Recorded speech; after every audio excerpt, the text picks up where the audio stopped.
We're going to do a redox titration of hydrogen peroxide with a standardized solution of potassium permanganate. First, we have to standardize the solution of potassium permanganate against the primary standard sodium oxalate. Tear a small beaker on the analytical balance. Then weigh 0.25 grams of sodium oxalate into the beaker and record the mass.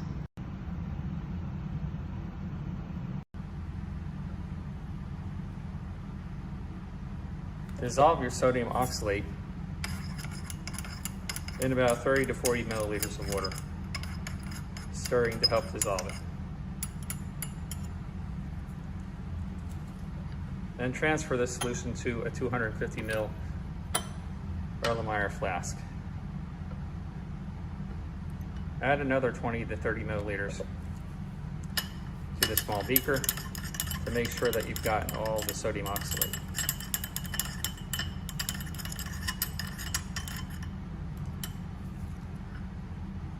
Add this to your flask as well.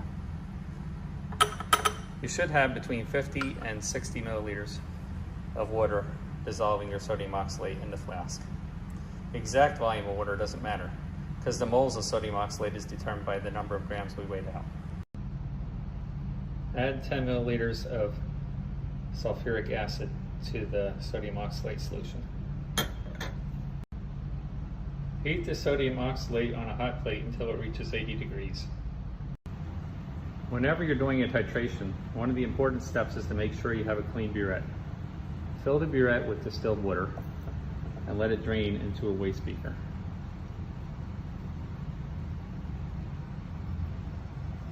If there are any droplets clinging to the inside walls of the burette, then the burette is not clean.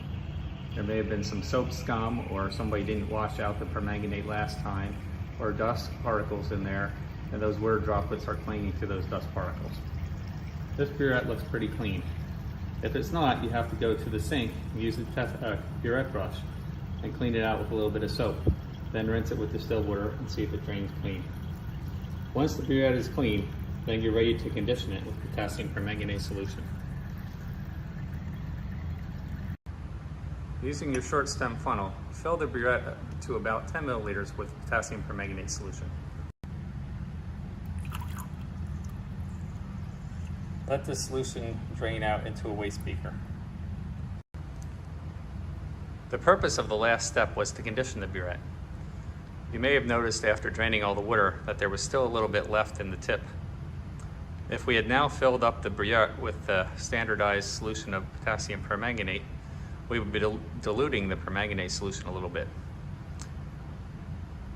By putting 10 milliliters in the burette first and letting it drain out, now the little bit that's left in the burette is potassium permanganate solution and not water. So now when we fill the burette has been conditioned and the potassium permanganate solution will not be diluted. Fill the burette all the way up to the 0.00 milliliter mark. Make sure that you don't have any droplets of permanganate on the inside walls of the burette above that mark. Also make sure that you don't have any air bubbles in the tip of your burette. Position your flask under the burette and grab the stopcock in the proper fashion, putting your pointer and middle finger behind the burette, your thumb, your ring finger, and your pinky finger in front of the burette, and grabbing the stopcock in this fashion. Use your left hand to do this if you are right-handed. We are now ready to begin the titration. Grabbing the stopcock in the correct fashion, begin swirling the flask with your dominant hand. Slowly open the stopcock and add some potassium permanganate. Swirl the flask until the purple color disappears.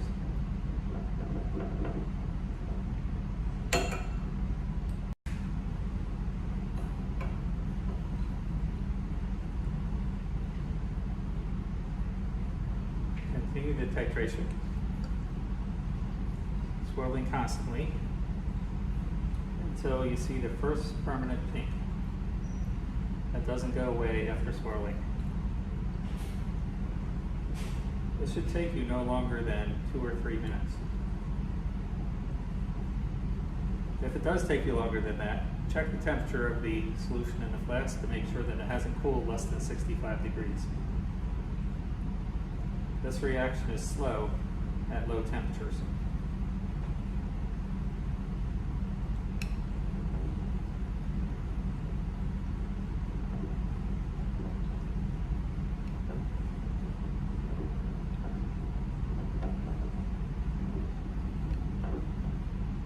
As you get closer to the end point, the solution will start to turn a little bit yellow in color. Then you know to slow down to a drop at a time.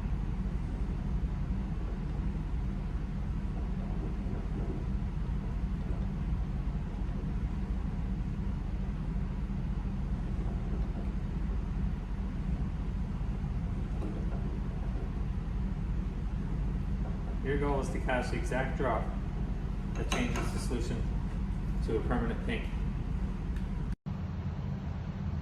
Then read the burette. In part 2 of the lab, tear a 100 ml volumetric flask.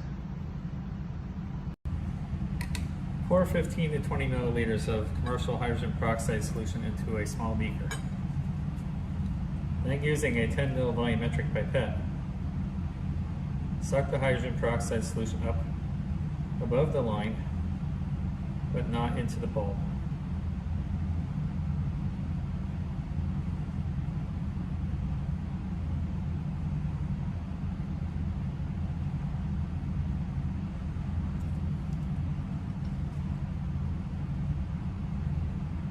Put your finger over the tip of the pipette. Raise pressure on the back of your finger to drain it down to the 10 milliliter line. And then transfer the 10 milliliters to your volumetric flask.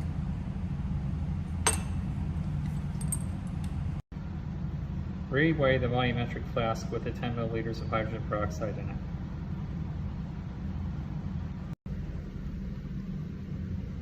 Fill the volumetric flask with distilled water to the line.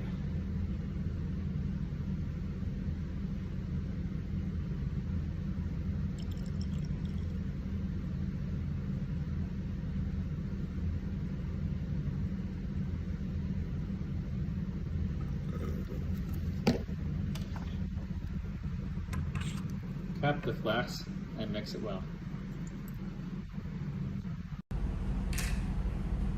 Pour the contents of the diluted hydrogen peroxide into a clean, dry beaker.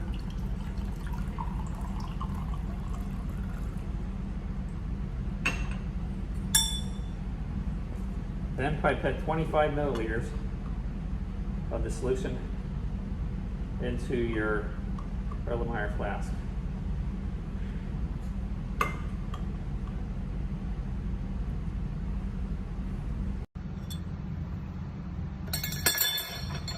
Add 10 milliliters of sulfuric acid.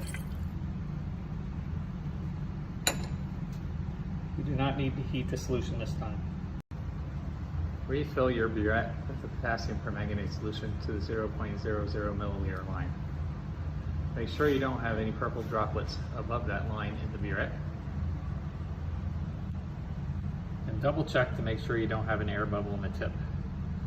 Then position the hydrogen peroxide solution with the sulfuric acid below the burette and begin your titration. Begin the titration, stirring constantly with your dominant hand.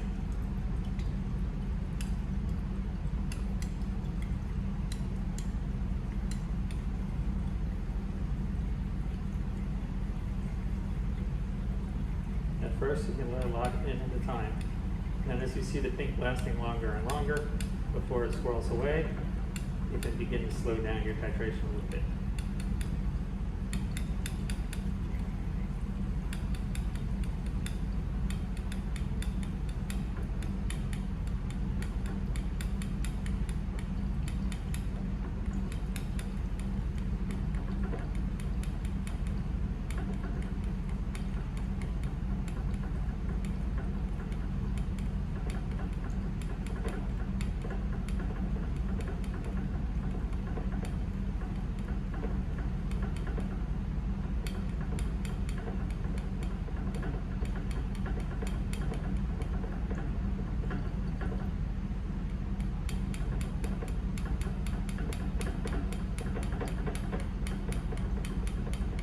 Eventually you'll want to go dropwise.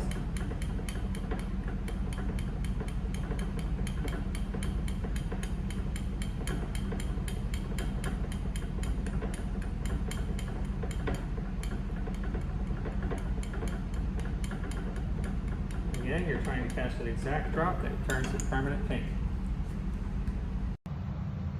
Record the final burette reading.